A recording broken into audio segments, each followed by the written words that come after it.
रात काफी हो चुकी थी। अनुराग और दयाशंकर गोपाल की चाय की दुकान पर अभी भी बैठे बातें कर रहे थे। दोनों ही थोड़े परेशान थे क्योंकि उनकी कपड़ों की दुकान काफी समय से कुछ ठीक नहीं चल रही थी।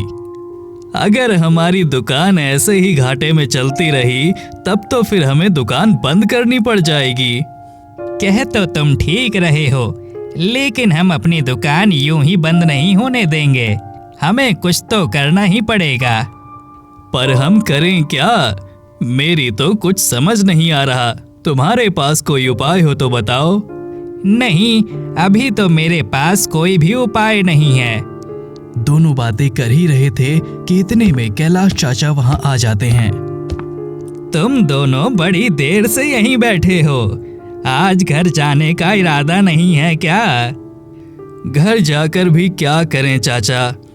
क्यों, क्या हुआ? घर में कोई समस्या है क्या? नहीं चाचा, समस्या घर में नहीं, दुकान में है। अच्छा, तो ये बात है। हाँ, इस बारे में सुना तो था मैंने कि तुम्हारी दुकान कुछ ठीक ठाक नहीं चल रही, लेकिन पहले तो सब ठीक था। अब क्या समस्या आ गई? दरअसल पहले जिस व्यापारी से कपड़ा खरीदते थे उसे अपने व्यापार में कुछ नुकसान हो गया था, जिस कारण उसने दूसरा धंधा शुरू कर दिया। लेकिन अब हमें कोई ऐसा इंसान नहीं मिल रहा जो हमें उचित कीमत पर अच्छा कपड़ा दे सके। अरे, अगर ऐसी बात थी तो मुझे पहले बताना चाहिए था ना। पंचिम गांव में मेरा एक दोस्त रहता है, वीरेंद्र। वो भी कपड़ों का व्यापार करता है। उसके पास तुम्हें बढ़िया से बढ़िया कपड़ा मिल जाएगा। मैं उससे तुम्हारी बात कर लूंगा, वो दाम भी उचित ही लेगा। धन्यवाद चाचा, आपने तो हमारी समस्या ही सुलझा दी। तो चाचा, आप कब तक अपने उस मित्र से बात कर लेंगे? मैं तो उससे आज ही बात कर लूंगा, लेकिन कपड़ों के बारे में जो जरूरी बातें हैं उनके लिए तुम्हें वीरेंद्र से एक बार मिल लेना चाहिए। हाँ, क्यों नहीं। पंचिम गांव हमारे गांव के पास ही तो है। हम कल शाम की बस से ही वहां जाकर आपके मित्र से मिल लेंगे। अच्छा, तो ठीक है फिर। अब मैं चलता हूँ और तुम लोग भी अपने घर जाकर आराम करो। कैलाश चाचा वहां से चले जाते हैं। उनके पीछे ही अनुराग और दयाशंकर भी वहां से निकल जाते हैं। शाम का समय था। पंचिम गांव जाने के लिए गांव की सड़क पर ही बस मिल जाया करती थी, इसलिए दयाशंकर सड़क के किनारे ही खड़ा था। ये अनुराग अभी तक क्यों नहीं आया? ना जाने और कितनी देर लगाएगा। दयाशंकर उसका इंतजार कर ही रहा था कि तभी अनुराग वहां आ जाता है। कहाँ रह गए थे तुम? इतनी देर क्यों कर दी? अरे मैं क्या करता, चाचा घर पे थे नहीं, उन्हीं का इंतजार करने में देर हो गई। और वैसे भी अभी बस कहाँ आई है? तुमने चाचा से वीरेंद्र जी के घर का पता तो ठीक से पूछ लिया है ना? हाँ भाई, सब अच्छे से पूछकर ही आया हूँ, लेकिन ये बस अभी तक क्यों नहीं आई? अभी तक तो इसे आ जाना चाहिए था। दोनों कुछ देर वहीं खड़े बस का इंतजार करते रहते हैं, लेकिन बस नहीं आती। एक आदमी उन्हें वहां काफी देर से खड़ा देखकर उनके पास आता है। क्या हुआ भाई, आप दोनों यहाँ बस का इंतजार कर रहे हैं क्या? हाँ, पर ना जाने बस अब तक क्यों नहीं आई। अरे भाई, बस तो आज 2 घंटे पहले ही आकर यहाँ से जा चुकी है। क्या बस जा चुकी है? हाँ, अब हम क्या करें? वैसे पंचिम गांव यहाँ से ज्यादा दूर नहीं है, हम पैदल भी जा सकते हैं। हाँ, इरादा तो बुरा नहीं है। हम अभी चलना शुरू करें तो 3-4 घंटे में पहुंच ही जाएंगे। तो चलो फिर चलते हैं। दोनों ही सोनी सड़क पर चलना शुरू कर देते हैं। पूरे रास्ते में उनके सिवा और कोई नजर नहीं आ रहा था। चलते चलते रात हो जाती है। हमें चलते चलते करीब 2 घंटे से ज्यादा तो हो ही गया होगा ना?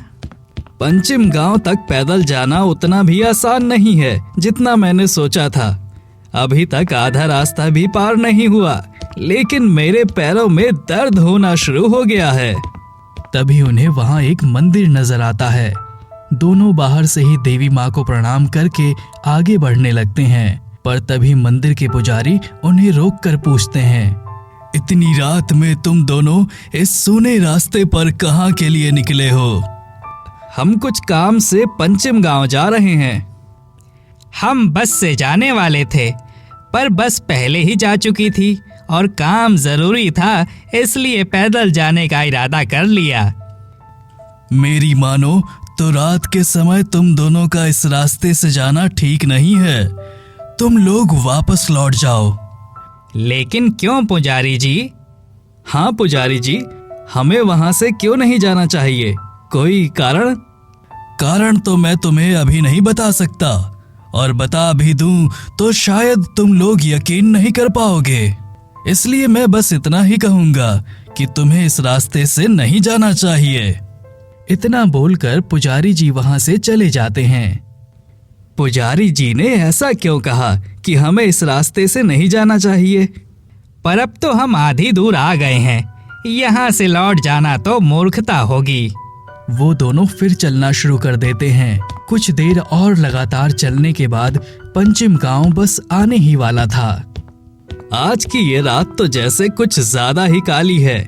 आसमान में भी काले बादल छाए हुए हैं, चांद तो कहीं नजर ही नहीं आ रहा।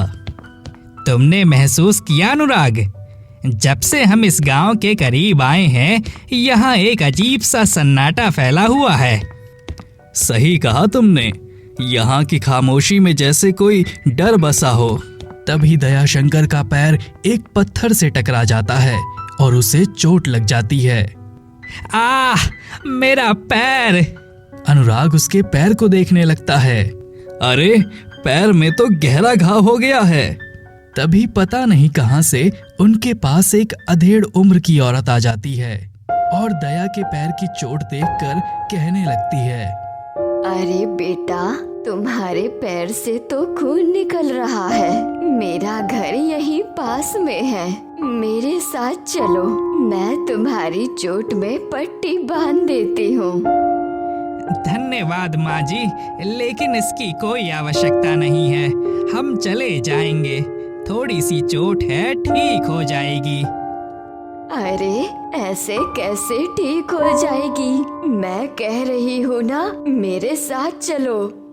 देखिए माँ जी, हमें पहले ही बहुत देर हो चुकी है, इसलिए अब हम कहीं पर बिल्कुल भी नहीं रुक सकते। वो दोनों चलने लगते हैं तो वो औरत दयाशंकर का हाथ पकड़ लेती है। अरे बेटा, तुम्हारे पैर में चोट लगी है, ऐसे तुम्हें चलने में दिक्कत होगी। तुम मेरे घर चलो, वहाँ मेरे पति भी हैं, वो तुम्हारी चोट का अच्छे से इलाज कर देंगे। मेरा हाथ छोड़िए, हमने बताया तो हमें देर हो रही है, हम आपके साथ नहीं जा सकते। वो अपना हाथ छुड़ाकर वहाँ से चल देता है। पीछे से वो औरत एक दो बार और आवाज देकर उन्हें बुलाती है, पर वो मुड़कर नहीं देखते। पता है अनुराग, उस औरत ने जब मेरा हाथ पकड़ा तो मुझे बड़ा अजीब सा लगा। कैसा अजीब? उसका हाथ इस तरह ठंडा था जैसे कोई बर्फ हो।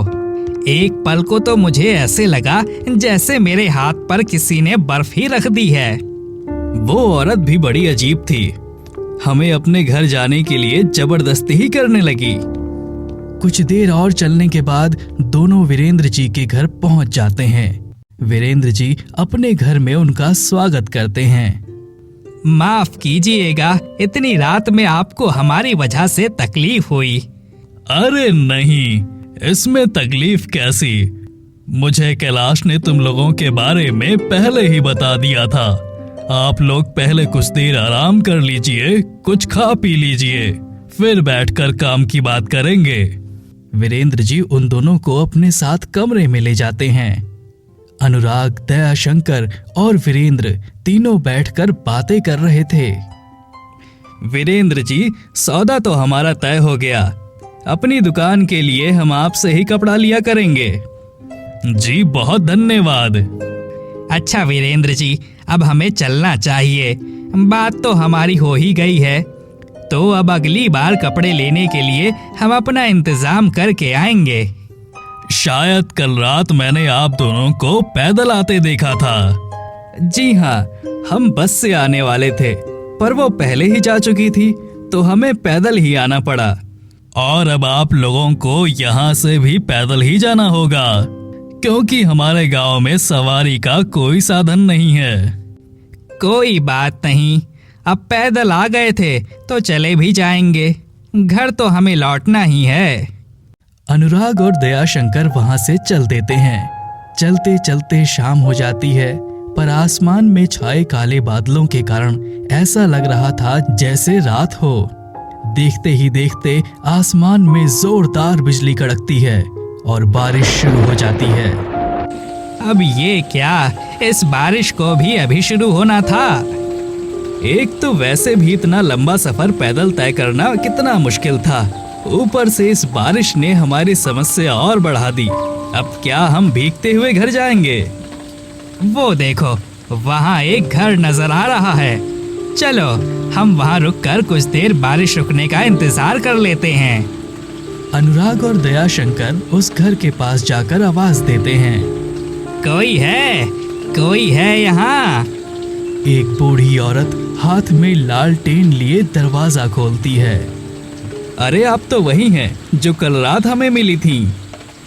हाँ, और देखो तो कल मेरे बुलाने पर भी तुम दोनों यहाँ नहीं आए, लेकिन आज तुम्हें खुद यहाँ चलकर आना पड़ा। सब नियति है। वो बारिश बहुत तेज हो रही है, तो क्या हम कुछ देर यहाँ रुक सकते हैं? हाँ, क्यों नहीं, आओ अंदर आओ। अनुराग और दयाशंकर अंदर आकर चारपाई पर बैठ जाते हैं। तभी वहाँ एक आदमी भी आ जाता है। अरे वाह, आज तो तुम दो लोगों को पकड़ लाई। पकड़ लाई? ये बात अनुराग और दयाशंकर को बड़ी अजीब लगती है। तुम दोनों यहीं बैठो, मैं तुम्हारे लिए कुछ खाने को लेकर आती हूँ। अरे नहीं नहीं, इसकी कोई आवश्यकता नहीं है। क्यों आवश्यकता नहीं है? तुम यहाँ आ ही गए हो तो खाना तो पड़ेगा ही। वो बूढ़ी औरत और वो आदमी वहाँ से दूसरे कमरे में चले जाते हैं। अनुराग, मुझे यहाँ कुछ ठीक नहीं लग रहा। ठीक नहीं लग रहा? पर क्यों? क्या ठीक नहीं लग रहा?